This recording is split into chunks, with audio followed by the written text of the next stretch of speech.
টিপু ভূগোলের বইটা বন্ধ করে ঘড়ির দিকে দেখল। ৪৭ মিনিট পড়া হয়ে গেছে একটানা। এখন ৩:১৩।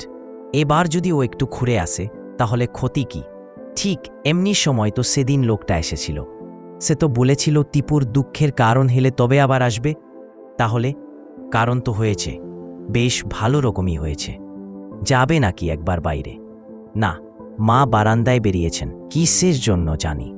হুস করে একটা কাক তাড়ালে দেখ শুনি। তারপর ক্যাচ শব্দটাই মনে হলো বেতের চেয়ারটায় বসলেন। বোধহয় রোদ পোয়াচ্ছেন। আরও কিছুক্ষণ অপেক্ষা করতে হবে। লোকটার কথা মনে পড়ছে টিপুর। এমন লোক টিপু কোনোদিন দেখেনি। ভীষণ বেটে, গোবদাড়ি নেই, কিন্তু বাচ্চা নয়। বাচ্চাদের এমন গম্ভীর গলা হয় না। তাহলে লোকটা বুড়ো কি? সেটাও টিপু বুঝতে পারেনি। চামড়া কুচকোয়নি কোথাও। গায়ের রং চন্দনের সঙ্গে গোলাপি মেশালে যেমন হয় তেমনি। টিপু মনে মনে ওকে গোলাপি বাবু বলেই ডাকে। লোকটার আসল নাম টিপু জানে না। জানতে চেয়েছিল, কিন্তু লোকটা বলল, কি হবে জেনে? আমার নাম উচ্চারণ করতে তোমার জিভ জড়িয়ে যাবে। টিপু বেশ রেগে গিয়েছিল। কেন জড়িয়ে যাবে কেন? আমি প্রত্যুৎপন্নমতিত্ব বলতে পারি, কিংকর্তব্য বিমূঢ় বলতে পারি, এমনকি ফ্লক্সিন সিনিহিলিপিলিফিকেশন বলতে পারি। তাতে লোকটা বলল, একটা জীবেই আমার নাম উচ্চারণ হবে না। তোমার বুঝি একটার বেশি জীব আছে? জিজ্ঞেস করেছিল টিপু। বাংলা বলতে একটার বেশি দরকার হয় না। বাড়ির পিছনে যে নেড়া শিরিষ গাছটা আছে তারই নিচে দাঁড়িয়েছিল লোকটা। এদিকটা বড় একটা কেউ আসে না। শিরিষ গাছটার পিছনে খোলা মাঠ, তারও পিছনে ধান ক্ষেত, আর তারও অনেক অনেক পিছনে পাহাড়ের সারি। কদিন আগেই টিপু এদিকটায় এসে একটা ঝোপের ধারে একটা বেজিকে ঘোরাফেরা করতে দেখেছিল।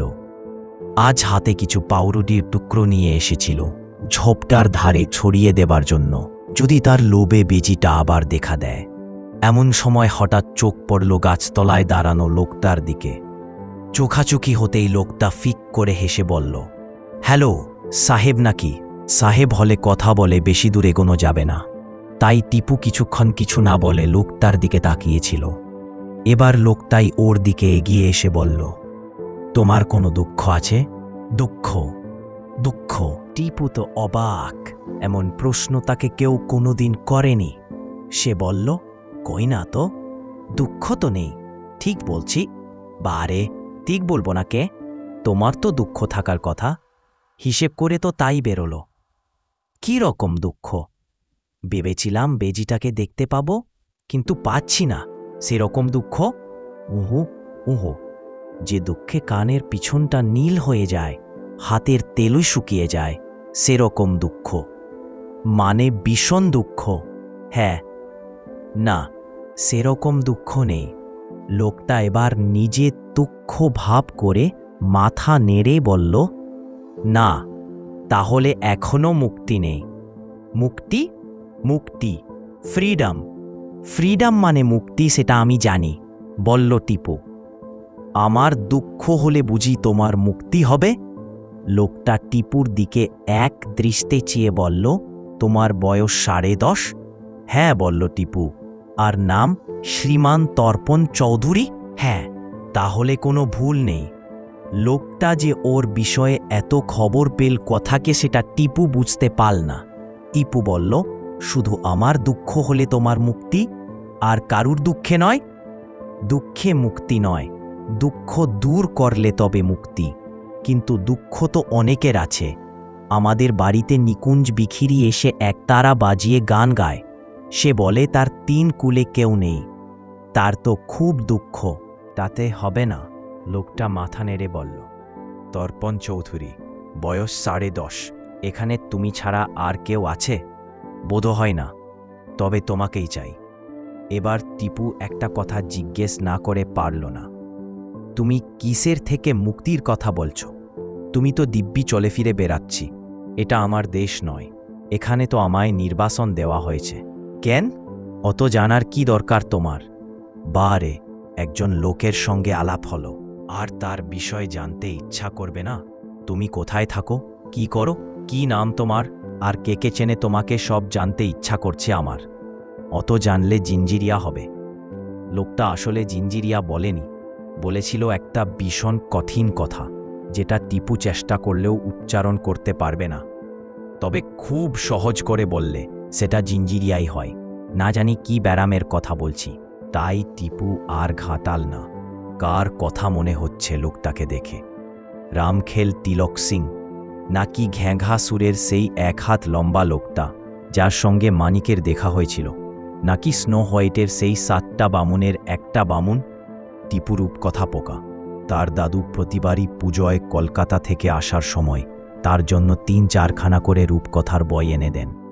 টিপুর মনটা শেষও পড়ে তেপান্তরের মাঠ পেরিয়ে, 7 সমুদ্র 13 নদী 36 পাহাড় পেরিয়ে কোথায় যেন উড়ে চলে যায়। সে নিজেই হয়ে যায় রাজপুত্তুর, তার মাথায় মুক্ত বসানো পাগড়ি আর কোমরে হিরে বসানো তলোয়ার। কোনোদিন চলেছে গজমতির হার আনতে, কোনোদিন ড্রাগনের সঙ্গে যুদ্ধ করতে। Good bye. সে কি লোকটা যে চলল, কোথায় থাকো তুমি বললে না? লোকটা তার প্রশ্নে কান না দিয়ে শুধু বলল, তোমার দুঃখ হলে তখন আবার দেখা হবে, কিন্তু তোমায় খবর দেবে কি করে?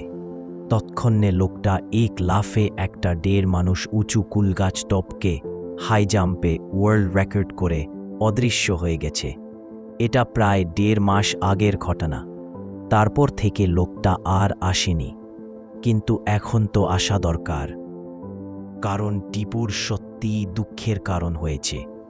আর সেই কারণ হলো তাদের স্কুলের নতুন অঙ্কের মাস্টার নরহরি বাবু। নতুন মাস্টারমশাইকে টিপুর এমনিতেই ভাল লাগেনি।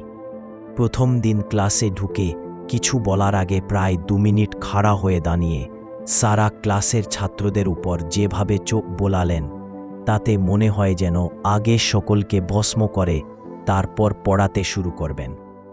তাল গাছের হুসুর মুসুরের মতো এমন ঝাঁটা গোফ যে সত্যি মানুষের হয় সেটা টিপু জানতেই না। তার ওপর ওরকম মুখে হাঁড়িথা গলার আওয়াজ।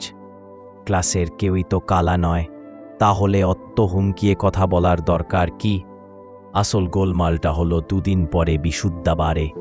দিনটা ছিল মেঘলা, তার ওপর পৌষ মাসের শীত। টিফিনের সময় টিপু ক্লাস থেকে না বেরিয়ে নিজের ডেস্কে বসে পড়ছিল দালিম কুমারের গল্প।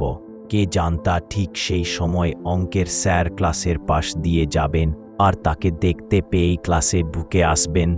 ওটা কি বয় তর্পণ! স্যারের সমরণ শক্তি যে সাংঘাতিক সেটা বলতেই হবে, কারণ 2 দিনেই সব ছাত্রদের নাম মুখস্থ হয়ে গেছে। টিপুর বুকটা দূর দূর করলে। টিফিনে গল্পের বই পড়াটা দোষের নয় মনে করে সে বলল, ঠাকুরমার ঝুলি। স্যার, কই দেখি। টিপু বইটা দিয়ে দিল স্যারের হাতে। স্যার মিনিট খানেক ধরে সেটা উলটে পল্টে দেখ বললেন, হাউ মাউ কাউ মানুষের গন্ধ পাও, হীরের গাছে মতির পাখি, শামুকের পেতে রাজপুত্তুর, এসব কি পড়া হচ্ছে শুনি? যত আজগুবি ধাপ্পাবাজি, এসব পড়লে অঙ্কে মাথায় ঢুকবে কেমন করে? এ গল্প স্যার। টিপু কোনো রকমে গলা দিয়ে আওয়াজ বার করে বলল, গল্প তো একটা মাথা মুন্ডু থাকবে, নাকি যেমন তেমন একটা লিখলেই হলে? টিপু অত সহজে হার মানতে চাইছিল না। বলল, রামায়ণেও তো আছে হনুমান জাম্বুমান, আর মহাভারতে বক রাক্ষস আর হিড়িম্বা রাক্ষসী, আর আরও কত কি। জ্যাঠামো করো না, দাঁত খিচিয়ে বললেন নরহরি স্যার। ওসব হলো মুনি ঋষিদের লেখা, 2000 বছর আগে। সে তো গণেশ ঠাকুরেরও মানুষের গায়ে হাতির মাথা আর মা দুর্গার 10টা হাত। ও জিনিস আর তোমারে মন গড়া গাজাখুরি গল্প এক জিনিস নয়। তোমরা এখন পড়বে মনীষীদের জীবনী, ভালো ভালো ভ্রমণ কাহিনী, আবিষ্কারের কথা, মানুষ কি করে ছোট থেকে বড় হয়েছে সেই সব কথা। তোমাদের বয়সে বাস্তব কথার দাম হচ্ছে সবচেয়ে বেশি। তোমরা হলে 20 শতাব্দীর ছেলে। আদ্যিকালে পল্লীগ্রামে যে জিনিস চলত, সে জিনিস আজ শহরে চলবে কি করে? এসব পড়তে হলে পাত্তারি নিয়ে পাঠশালায় গিয়ে বসতে হবে, আর দুলে দুলে কোড়াকিয়া গন্ডাকিয়া মুখস্থ করতে হবে। সেসব পারবে তুমি? টিপু চুপ করে রইল। এই সামান্য ব্যাপার নিয়ে এত কথা শুনতে হবে সেটাও ভাবতে পারেনি। ক্লাসে আর কে কে এসব বই পড়ে? অঙ্ক স্যার জিজ্ঞেস করলেন। সত্যি বলতে কি আর কেউই প্রায় পড়ে না। শীতল একবার টিপুর কাছ থেকে হিন্দুস্তানি উপকঞ্চ ধারে নিয়ে গিয়েছিল। পরদিনেই ফেরত দিয়ে বলল, ধুস, এর চেয়ে অরণ্যদেব ঢের ভালো। আর কেউ পড়ে না স্যার, বলল টিপু। তোমার বাবার নাম কি? তারানাথ চৌধুরী। কোথায় থাকো তোমরা? স্টেশন রোড 5 নম্বর। বইটা ঠাক করে ডেস্কের উপর ফেলে দিয়ে অঙ্ক স্যার চলে গেলেন। স্কুলের পর টিপু সোজা বাড়ি ফিরল না। স্কুলের পূব দিকে ঘোষদের আমবাগানটা ছাড়িয়ে বিষ্ণুরাম দাসের বাড়ির বাইর বাঁধা সাদা ঘোড়াটা দিকে কিছুক্ষণ অন্যমনস্কভাবে চেয়ে রইল। জামরুল গাছটায় ঠেস দিয়ে দাঁড়িয়ে। বিষ্ণুরামবাবুর বিড়ির কারখানা আছে, ঘোড়ায় চড়ে কারখানায় যান। বয়স 50-এর উপর, কিন্তু এখনও মজবুত শরীর। টিপু প্রায়ই এসে দাঁড়িয়ে দাঁড়িয়ে ঘোড়াটাকে দেখে, কিন্তু আজ আর কিছু ভালো লাগছিল না। তার মন বলছে অঙ্ক স্যার তার গল্পের বই পড়া বন্ধ করার মতলব করছেন। গল্পের বই না পড়ে সে থাকবে কি করে? সারা বছরের একটা দিনও তার গল্পের বই পড়া বন্ধ থাকে না। আর সবচেয়ে ভালো লাগে ওই সব বইগুলো যেগুলোকে অঙ্ক স্যার বললেন আজগুবি আর গাঁজাখুরি। কই, ও তো এই যে বই পড়েও অঙ্কেতে কোনোদিন খারাপ করেনি। গত পরীক্ষায় 50-এ 44 পেয়েছিল। আর আগের অঙ্কের স্যার ভূদেববাবুর কাছে অঙ্কের জন্য কোনোদিন ধমক খেতে হয়নি। শীতকালের দিন ছোট বলে এমনিতেই টিপু এবার বাড়ি ফিরবে ভাবছিল। এমন সময় একটা ব্যাপার দেখে ঝট করে গাছের আড়ালে গা ঢাকা দিতে হলো। অঙ্ক স্যার নরহরিবাবু বই ছাতা বগলে এদিকেই আসছেন। তাহলে কি ওর বাড়ি এই দিকেই? বিষ্ণুরাম বাবুর বাড়ির পরে আরও গোটা 5 বাড়ি আছে অবশ্যই এ রাস্তায়। তারপরেই হামলাটুনির মাঠ। ওই মাঠের পূব দিকে এককালে রেশমের কুঠি ছিল। হ্যামিল্টন সাহেব ছিলেন তার ম্যানেজার। ভয়ঙ্কর কড়া মেজাজের মানুষ ছিলেন তিনি। 32 বছর ম্যানেজারি করে কুঠির পাশেই তার বাংলোতে মারা যান। তার নামই ওই মাঠের নাম হয়ে গেছে হামলাটুনির মাঠ। আলো পড়ে আসা পৌষ মাসের বিকেলে জামরুল গাছের আড়াল থেকে ও দেখছে নরহরি স্যারকে। ভারী অবাক লাগছে তার হাবভাব দেখে। স্যার এখন বিষ্ণুরাম বাবুর ঘোড়ার পাশে এসে দাঁড়িয়ে ঠোঁট ছুতলো করে চুপচুপ করে ঘোড়ার কাঁধে হাত বোলাচ্ছেন। এমন সময় খুট করে বাড়ির সদর দরজা খোলার শব্দ হল, আর বিষ্ণুরাম বাবু নিজেই চুরুট হাতে বেরিয়ে এলেন। নমস্কার। ঘোড়া কাপ থেকে হাত সরিয়ে অঙ্কে স্যার বিষ্ণুরাম বাবুর দিকে ফিরলেন। বিষ্ণুরাম বাবুও নমস্কার করে বললেন, এক হাত হবে নাকি? সেই জন্যেই তো আশা, বললেন অঙ্কে স্যার। তার মানে অঙ্কে স্যার দাবা খেলেন। বিষ্ণুরাম বাবু যে খেলেন সেটা টিপু জানে। অঙ্কে স্যার এবার বললেন, দিব্যি ঘোড়াটি আপনার পেলেন কোত্থেকে? কলকাতা। শোভাবাজারের দারিক মিত্তিরের ছিল ঘোড়াটা, ওর কাছ থেকে কেনা। রেসের মাঠে ছুটছে এককালে। নাম ছিল পেগাসাস। নামটা যেন চেনা চেনা মনে হলো টিপুর, কিন্তু কোথায় শুনেছে মনে করতে পারল না। বললেন অঙ্কে স্যার, কিম্ভূত নাম তো মশাই। ঘোড়দৌড়ের ঘোড়ার ওই রকমই নাম হয়। হ্যাপি বার্থডে, শোবানাল্লাহ, ফরগেট মি নট। আপনি চড়েন এ ঘোড়া? চড়ি বই কি, তালেবোর ঘোড়া। একটি দিনের জন্য বিগেডোয়নি। অঙ্কে স্যার চেয়ে আছেন ঘোড়াটার দিকে। বললেন, আমি এত্তালে খুব চড়িছি ঘোড়া। বটে, তখন আমরা শেরপুরে। বাবা ছিলেন ডাক্তার, ঘোড়ায় চেপে রুগী দেখতে যেতেন। আমি তখন স্কুলে পড়ি, সুযোগ পেলেই চড়তুম। ও, সে কি আজকের কথা? চড়ে দেখবেন এটা। চড়ব? চড়ন না। টিপু অবাক হয়ে দেখল অঙ্ক স্যার হাত থেকে বই ছাতা দাওয়ায় নামিয়ে রেখে ঘাগারার দড়িটা খুলে এক ঝটকায় সেটার পিঠে চড়ে বসলেন। তারপর বাঁ পায়ের গোনালি দিয়ে ঘোড়ার পাশে দুবার চাপ দিতেই সেটা খাটখাট করে চলতে আরম্ভ করল। দেখবেন বেশি দূর যাবেন না, বললেন বিষ্ণুরাম বাবু। আপনি খুঁটি সাজান গিয়ে? বললেন অঙ্ক স্যার, আমি খানিক দূর গিয়েই ঘুরে আসছি। টিপু আর থামল না। আজ একটা দিন গেলা বটে, কিন্তু ঘটনার শেষ এখানেই নয়। তখন সন্ধ্যা 7টা। টিপু পরের দিনের পড়া শেষ করে সবে ভাবছে এবার গল্পের বইটা খুলবে কিনা। এমন সময় বাবা ডাক দিলেন নিচে থেকে। টিপু নিচে বৈঠকখানায় গিয়ে দেখতে নরহরি স্যার বসে আছেন বাবার সঙ্গে। টিপুর রক্ত হিম হয়ে গেল। বাবা বললেন, তোমার দাদুর দেওয়া যে বইগুলো রয়েছে সেগুলো ইনি একবার দেখতে চাইছেন। যাও তো, নিয়ে এসো গিয়ে। টিপু নিয়ে এল 27খানা বই, 3 ক্ষেপে আনতে হলো। অঙ্ক স্যার ঝাড়া 10 মিনিট ধরে বইগুলো দেখলেন। মাঝে মাবো মাথা নাড়েন আর হু করে একটা শব্দ করেন। তারপর বইগুলো রেখে দিয়ে বললেন, দেখুন মিস্টার চৌধুরী, আমি যেটা বলছি সেটা আমার অনেক দিনের চিন্তা গবেষণার ফল। ফেয়ারি টেল বলুন আর রূপকথাই বলুন আর উপকথাই বলুন, এর ফল হচ্ছে একাই, ছেলেমেয়েদের মনে কুসংস্কারের বীজ বপন করা। শিশু মনকে যা বোঝাবেন তাই তারা বুঝবে। সেখানে আমাদের বড়দের দায়িত্বটা কতখানি সেটা একবার ভেবে দেখুন। আমরা কি তাদের বোঝাবো বোয়াল মাছের পেটে থাকে মানুষের প্রাণ?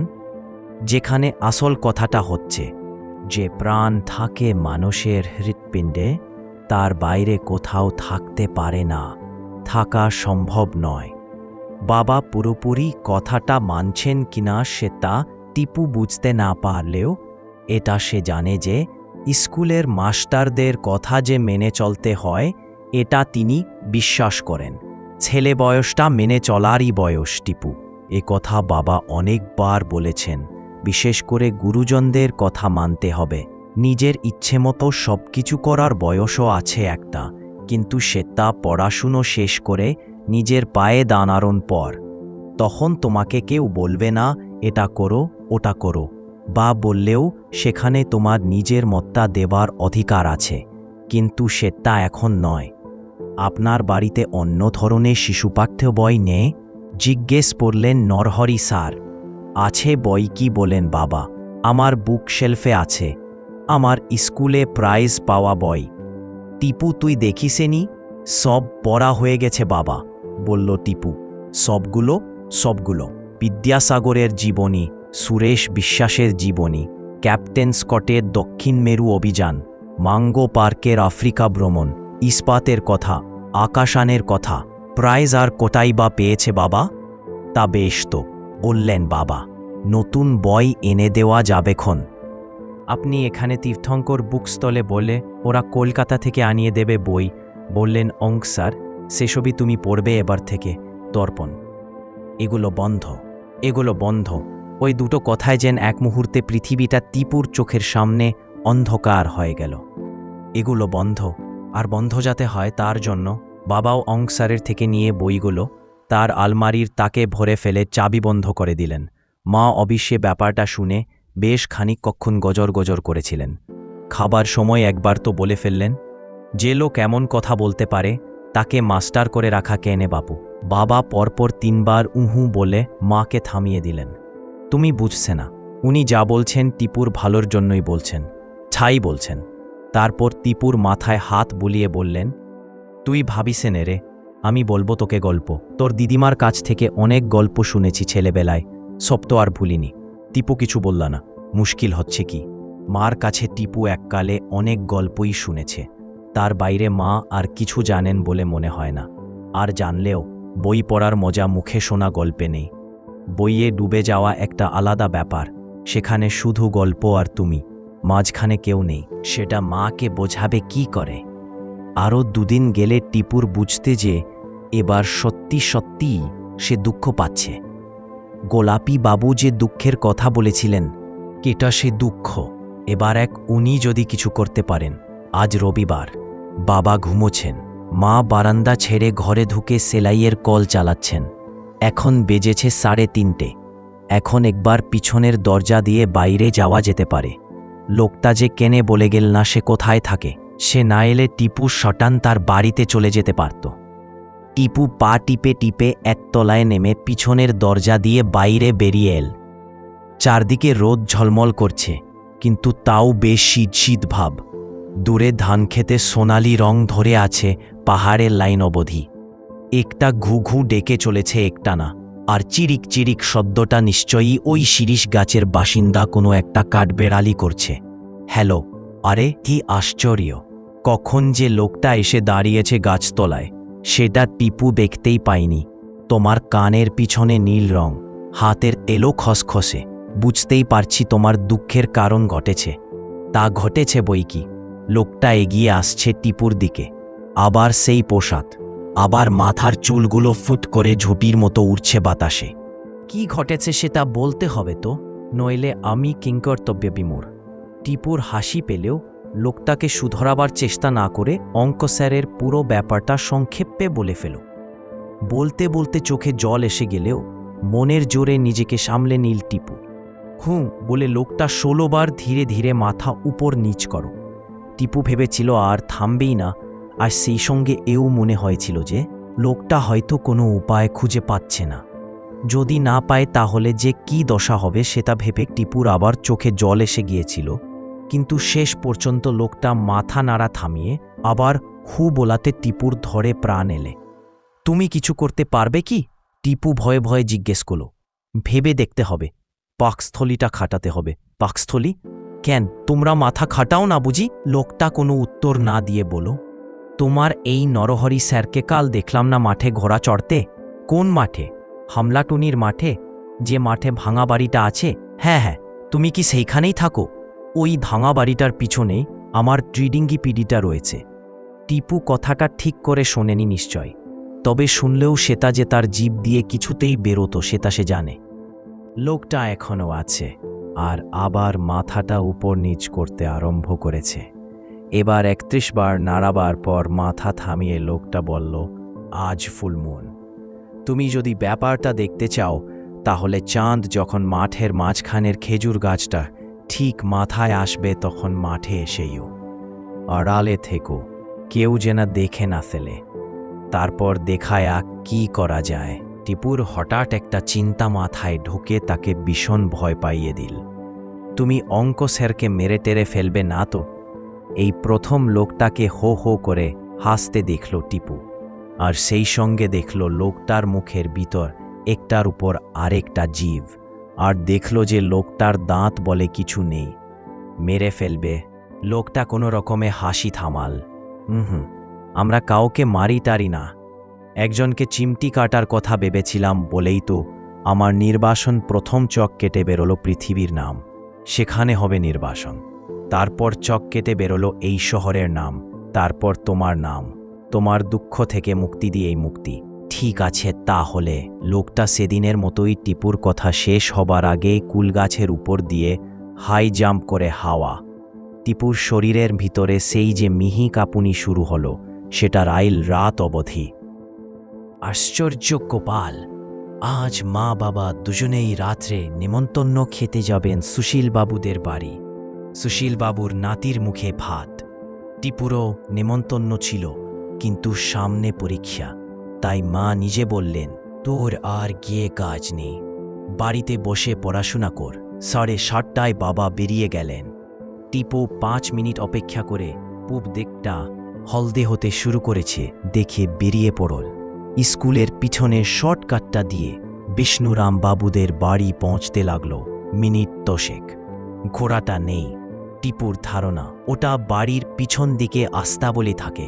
সামনের বৈঠকখানার জানলা দিয়ে আলো রাস্তায় এসে পড়েছে। ঘরের ভিতর চুরুটের ধোয়া, কিস্তি অঙ্কসারের গলা।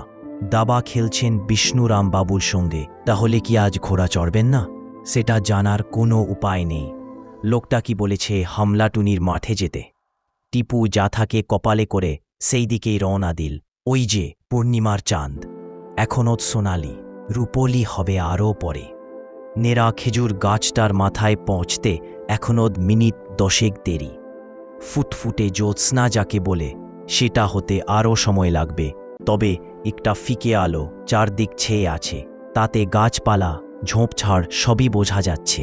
ওই যে দূরে ভাঙা কুটি বাড়ি, ওর পিছনে কোথায় থাকে নোকটা? টিপু একটা ঝোপের পিছনে গিয়ে অপেক্ষা করার জন্য তৈরি হলো। তার প্যান্টের পকেটে খবরের কাগজে মোড়া এক টুকরো পাটালিকুর। টিপু তার খানিকটা মুখে পুরে চিবোতে লাগল। শেয়াল ডাকছে দূরের বন থেকে। আকাশ দিয়ে যে কালো জিনিসটা উড়ে গেল সেটা নিশ্চয়ই পেঁচা। গরম কোটের উপর একটা খয়েরি চাদর জড়িয়ে নিয়েছে টিপু, তাতে গা ঢাকা দেওয়ার সুবিধা হবে। শীতটাও বাগে আসবে। 8টা বাজার যে শব্দটা এল দূর থেকে, সেটা নিশ্চয়ই বিষ্ণুরাম বাবুদের ঘড়ির শব্দ। আর তারপরে টিপু শুনতে পেল খটমট খটমট খটমট খটমট। ঘোড়া আসছে।